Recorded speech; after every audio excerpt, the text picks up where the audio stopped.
don't belong here," Welcome to my nephew Revenge with shouted, Lyra. laughing as he poured cola all over my lap at his grandmother's birthday. "Happy birthday," he sneered while my relatives burst into laughter. I stood there, drenched, the smell of soda, and shame clinging to me. No one stopped him. Not even my brother, his father. He just raised a glass and said, "Kids will be kids." My name is Hannah Miles, I'm 32, and that night I learned family laughter can cut deeper than words. I didn't yell. I didn't cry. I just excused myself, went to the restroom, cleaned what I could, and left quietly while their laughter echoed behind me. Outside, the air was cold, but it felt cleaner than the room I'd left. That night, as I sat in my car, memories swirled. Every time my brother mocked my smaller apartment, every time Mom told me I should be grateful he invited me anywhere. They thought silence meant weakness. But silence was just my way of gathering power. The next morning, I woke up to an alert on my phone, a headline from the local finance blog. Bank repossesses luxury SUV from businessman Daniel Miles after default notice. Daniel, my brother. He had no idea the woman who arranged the audit worked for me. No idea that while he'd been laughing, I'd been documenting, calculating, waiting. And that was only the beginning. Because by sunset, something else would happen, something that would make every single one of them remember the sound of my name. By evening, the group chat was chaos. Mom sent a long message about how embarrassing it was that Daniel's car got repossessed in front of their neighbors. Daniel blamed a banking error. And my sister-in-law, Jenna, wrote, "Maybe if people didn't hold grudges, karma wouldn't find its way home." Karma. The word almost made me laugh. See, 2 months before the birthday disaster, Daniel had asked me to help review his company's books. He'd bragged about his small real estate firm, Miles & Company, and said he needed a second set of eyes before applying for a major loan. I found creative accounting everywhere. Fake invoices, unreported income, unpaid property taxes. When I quietly warned him, he'd smirked. "You always worry too much, Hannah. That's why you'll always work for someone else." So I'd kept copies. Every file, every forged signature. And when his laughter echoed over spilled cola, I'd already known what I'd do. At 9 a.m. the next morning, I'd emailed the documents anonymously to the bank's fraud review team. Not for revenge, for justice. But fate had a taste for timing. The car they towed that morning was the same one he'd parked outside Grandma's party, like a trophy. That evening, Mom called. "Hannah, tell me you didn't have anything to do with this." Her tone was part accusation, part disbelief. "I warned him months ago," I said simply. He ignored me. "You should have let family handle family." I smiled faintly at the hypocrisy. "You mean like when they poured soda on me?" There was silence, then the sound of her breath shaking on the line. For once, she didn't have an answer. But the universe wasn't done yet. Because the next knock on my brother's door would change everything. The next morning, I got a call from a number I didn't recognize. "Ms. Miles," a voice said briskly. "This is Officer Whitman with the County Fraud Division. We're looking into some irregularities connected to Miles & Company. Your name appeared in the audit trail as a prior consultant." My stomach tightened. "I helped review their accounts months ago." "Why?" "There's been a formal complaint," he said. "Mr. Miles claims you accessed his company's data unlawfully." I almost laughed. The audacity was breathtaking. My brother, caught red-handed, was trying to make me the scapegoat. I took a breath. Calm. Controlled. "Officer, I still have all my written authorization and the email he sent granting access. Would you like me to forward it?" A pause. "That would be helpful." By noon, the police had those emails, complete with Daniel's digital signature. By 4, the bank's fraud team cleared my name completely and opened an internal investigation into his loan history. That night, I sat at my kitchen table, watching rain streak down the window. My phone buzzed again.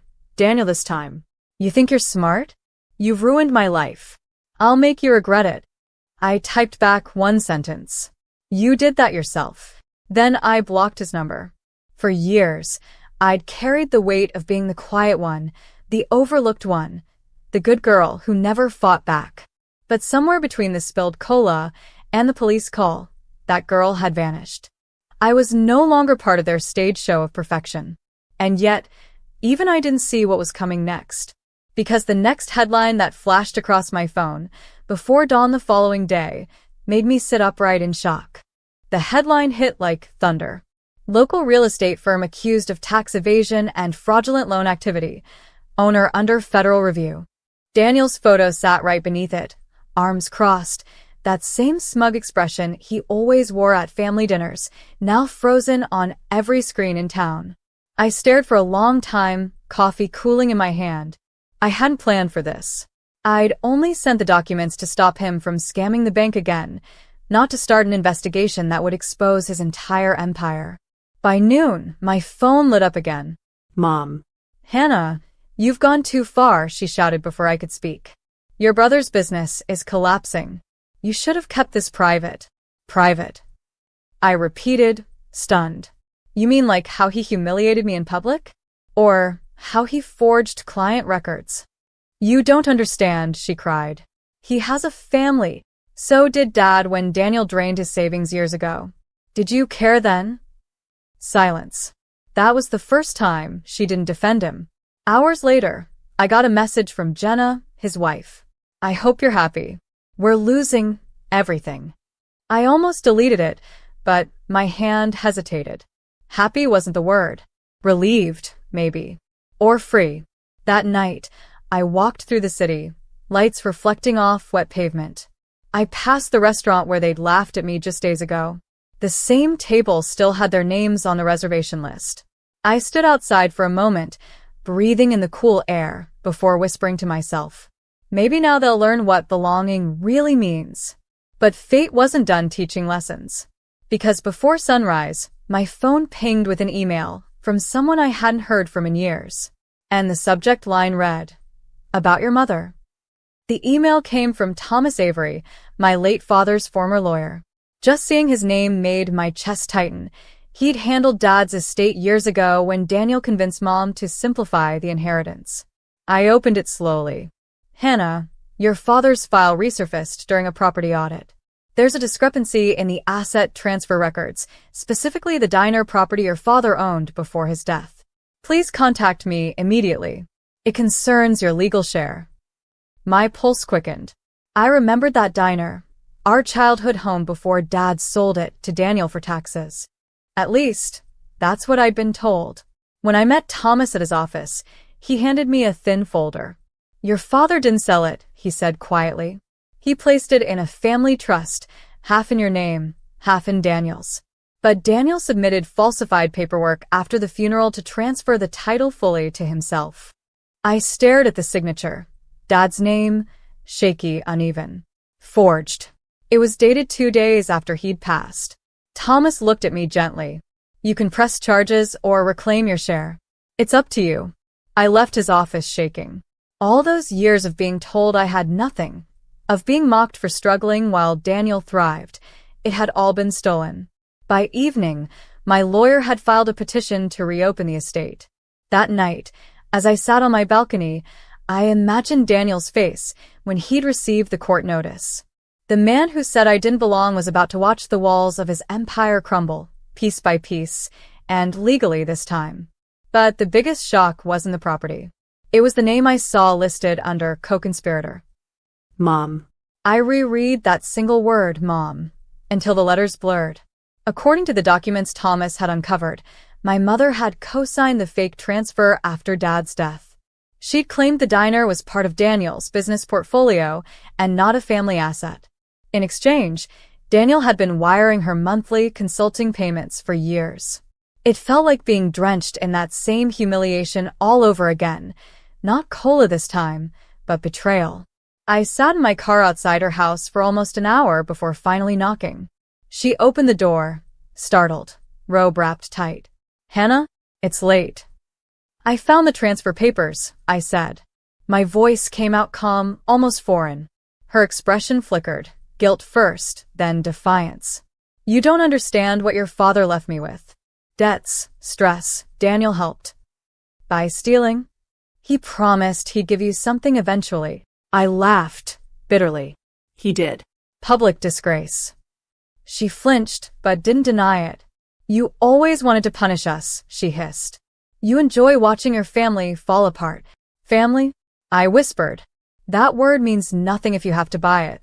She didn't follow when I turned away. The door clicked shut and for the first time it didn't hurt. Back home, I called Thomas. Proceed with everything, I said. No settlements. The next morning, Daniel's lawyer called me. Your brother wants to negotiate. I smiled faintly. Tell him I'll see him in court. When I hung up, a quiet calm settled over me, the kind that comes when the storm has finally found its target. But life has a way of circling back one last time. Because the next message that appeared on my phone wasn't from a lawyer, it was from Jenna, my sister-in-law. He's missing. For a moment, I just stared at the message. He's missing. The irony almost made me laugh. Daniel, the man who thought he owned everything, had vanished when the walls closed in. I called Jenna immediately. She sounded frantic. He didn't come home last night. His phone's off. The police found his car parked near the old diner. The diner? Our father's diner. The same one Daniel had stolen on paper. By the time I got there, the parking lot was cordoned off with yellow tape. Officers milled around, their radios crackling in the morning light. An officer recognized me. Ms. Miles? We found his briefcase inside. We believe he came here last night. The smell of dust and grease filled the air. The place hadn't changed since Dad's time.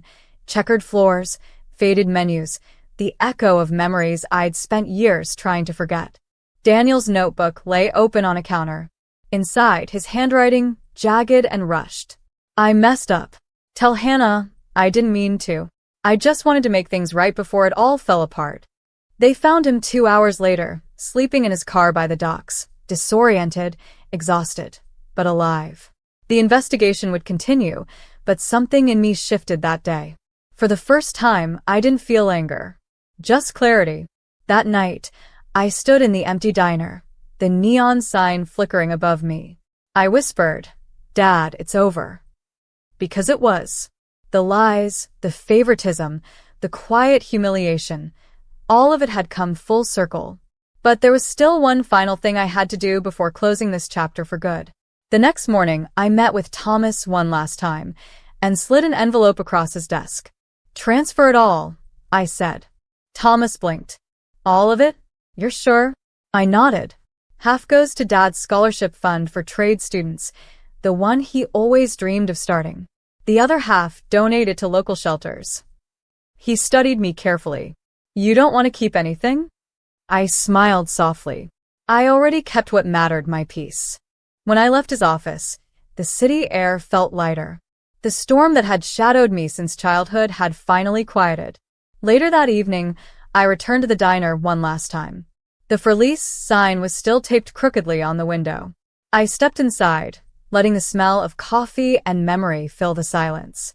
I placed a small photo of Dad and me on the counter, the one he'd kept near the register. Beneath it, I left a note. For every girl told she doesn't belong, may she build her own table. As I walked out, I noticed a message from Jenna on my phone. Daniel entered rehab. He asked me to tell you he's sorry. For once, I believed her. Maybe it wasn't redemption, but it was a start. I stood on the sidewalk, watching the sun dip behind the diner's old sign. The letters buzzed faintly, flickering one final time before going dark. And for the first time in years, I didn't feel invisible. I felt free, not because they fell, but because I finally stopped needing their approval to stand tall. My story didn't end in revenge. It ended in release.